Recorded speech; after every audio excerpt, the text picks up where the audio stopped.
maybe as part of that, trying to defend the common strategies, he's seen a weakness. But we have Curry, the MVP of Unicorns of Love in the pre-qualifier, as we just mentioned. He 3-starred every attack on that route to this stage.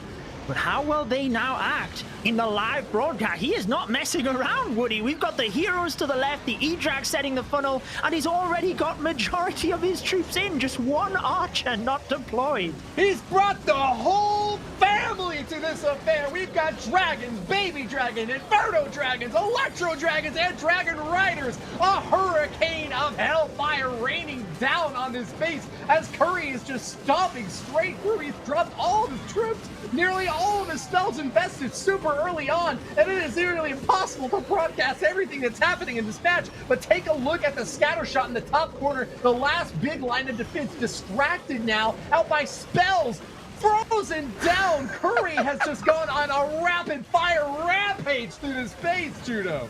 What is going on right now? There is 1 minute gone and 3/4 of the base demolished. It looks very good for the back end. Maybe he was watching that war between Tribe and Carnage and thinking, if this comes down to time, we are taking it, boys. It looks good. With 1.5 minutes left, he's already celebrating, and why not? He can put his device down. It's done.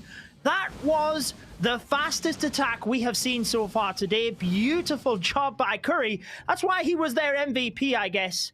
Take a bow. That was incredible.